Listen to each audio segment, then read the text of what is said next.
Bienvenidos al orden del ser. Continuamos con esta serie de audios en los que vamos a reproducir íntegramente la mayor obra magna de Santo Tomás de Aquino, la Suma Teológica. Suma de Teología, parte 1. Cuestión 9. Sobre la inmutabilidad de Dios. De lo dicho se sigue que hay que tratar ahora sobre la inmutabilidad y la eternidad divina que se sigue de la inmutabilidad. La cuestión sobre la inmutabilidad divina plantea y exige respuesta a dos problemas. Artículo 1. ¿Dios es o no es completamente inmutable? Objeciones por las que parece que Dios no es completamente inmutable. 1. Lo que se mueve a sí mismo, de algún modo es mutable. Pero como dice Agustín en el 8 de la interpretación literal del Génesis, el espíritu creador se mueve más allá del tiempo y del espacio. Luego Dios de algún modo es mutable. 2. Más aún. En el libro de la Sabiduría 7, versículo 24, se dice que la sabiduría supera en movilidad a todos los móviles.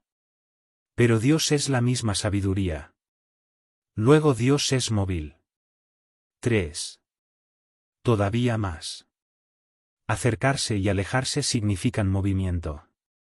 Así, en la Escritura, en Santiago 4:8, se dice, acercaos a Dios y Dios se acercará a vosotros. Luego Dios es mutable. En cambio está lo que se dice en Malaquías 3:6, yo soy Dios, y no me mudo. Solución. Hay que decir. De lo establecido queda claro que Dios es completamente inmutable. Primero, porque tal como quedó demostrado en cuestión 2 artículo 3, existe un primer ser a quien llamamos Dios. Por ser primer ser requiere ser acto puro sin mezcla alguna de potencialidad, pues la potencia es absolutamente posterior al acto. Todo lo que de una manera u otra se muda, de un modo u otro está en potencia. Por lo cual, es imposible que Dios de algún modo se mueva. Segundo, porque todo lo que se mueve, con respecto a algo permanece, y con respecto a algo cambia. Ejemplo. La blancura que se cambia en negritud permanece en su sustancia. Así, en todo lo que se mueve hay alguna composición. Quedó demostrado en cuestión 3 artículo 7 que en Dios no hay ningún tipo de composición, sino que es completamente simple.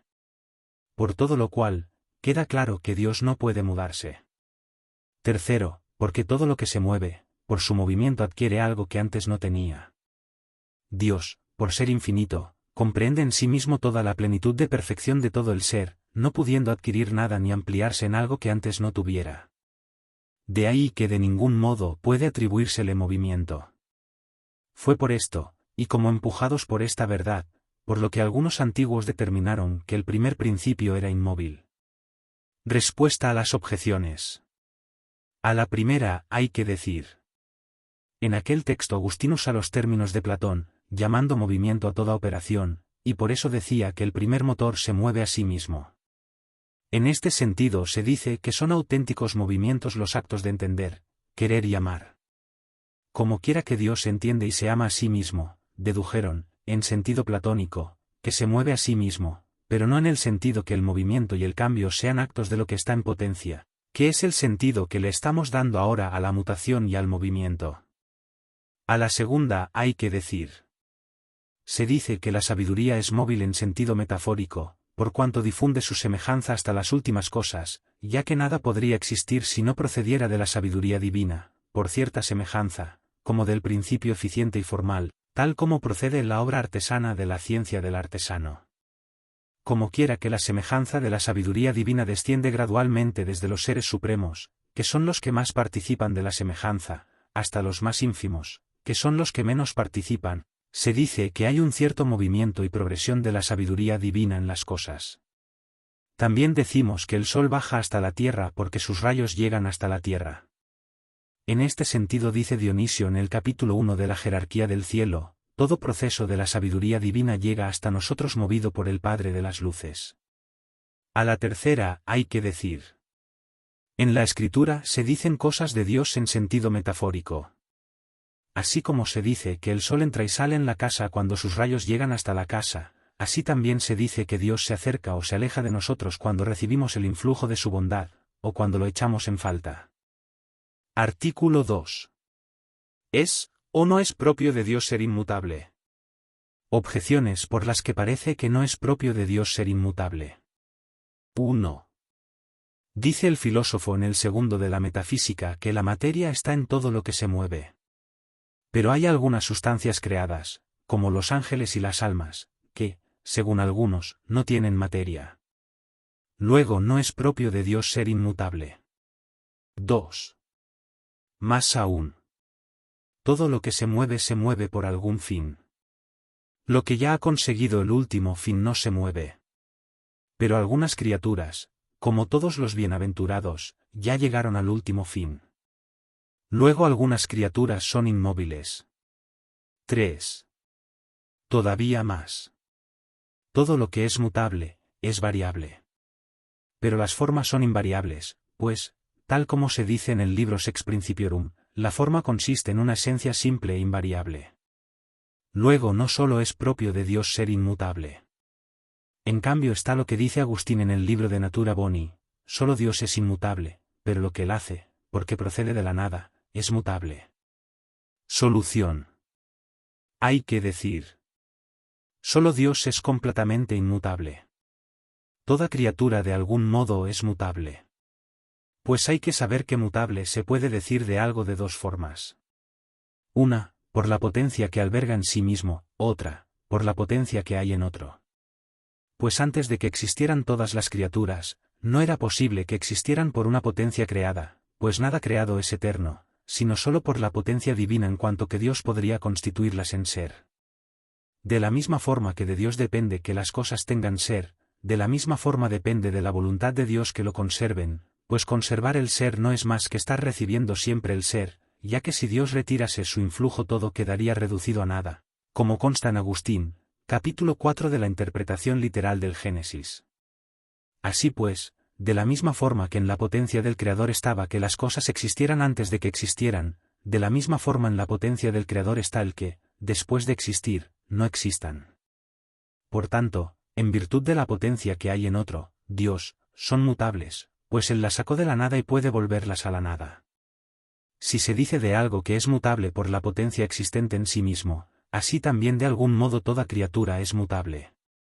Pues en la criatura hay una doble potencia, la activa y la pasiva.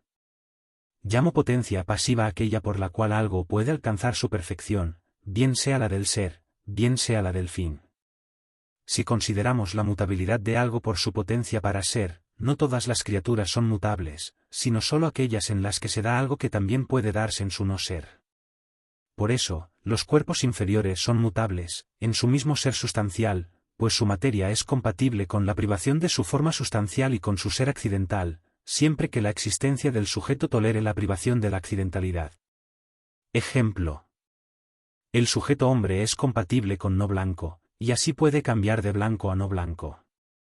Pero si tal accidente proviene de los principios esenciales, su ausencia sería incompatible con la conservación del sujeto, y por tanto, éste no puede cambiar con respecto a aquel. Ejemplo. La nieve no puede volverse negra. Por su parte, en los cuerpos celestes la materia no sufre la privación de la forma, porque la forma actualiza toda la potencialidad de la materia, por eso no son sustancialmente mutables, sino solo según su sustancia local, porque el sujeto sufre la privación del lugar. Las sustancias incorpóreas, que son formas subsistentes, y que, sin embargo, en sí mismas tienen idéntica relación a la existente entre potencia y acto, no sufren la privación del acto porque el existir sigue a la forma y nada se destruye si no se pierde la forma. Como quiera que en la forma no hay potencia para el no ser, tales sustancias son inmutables e invariables según el ser. Es lo mismo que dice Dionisio en el capítulo 4 de Sobre los nombres divinos. Las sustancias intelectuales creadas están exentas de generación y corrupción lo mismo que las incorpóreas e inmateriales. Sin embargo, en ellas hay una doble mutabilidad. Una, porque están en potencia ordenadas a un fin, por eso en ellas se da la mutabilidad de elección entre bien y mal, como dice el Damasceno. Otra, por el lugar, por cuanto por su poder limitado pueden alcanzar una situación que antes no tenían. Esto no puede decirse de Dios, el cual, por su infinitud, llena todo lugar, como dijimos anteriormente en cuestión 8 artículo 2. Así pues, en toda criatura hay potencia para la mutación. o bien sustancialmente, como los cuerpos corruptibles, o bien localmente, como los cuerpos celestes, o bien por su ordenación al fin, o por la aplicación a su capacidad para diversas cosas, como los ángeles. Universalmente todas las criaturas en general son mutables por el orden del Creador, en el cual está el que las cosas existan o no. Por todo lo cual, y como quiera que en Dios no se da ninguno de esos modos de mutabilidad, es propio del ser completamente inmutable. Respuesta a las objeciones. A la primera, hay que decir. Esta objeción se refiere a la mutabilidad sustancial o accidental, pues de este tipo de movimiento trataron los filósofos. A la segunda, hay que decir. Los ángeles buenos, además de la inmutabilidad del ser que tienen por naturaleza, poseen, por poder divino, la inmutabilidad de elección. Sin embargo, en ellos está la mutabilidad de situación. A la tercera, hay que decir. Las formas son invariables porque no pueden ser sujeto de variación. Sin embargo, pueden variar si por ellas varía el sujeto. Por eso, queda claro que varían según lo que son, ya que no son seres por ser sujeto, sino porque están en el sujeto. Si te ha gustado, no olvides darle like, comentar, suscribirte, y compartir este podcast. Un fuerte abrazo y gracias por escuchar.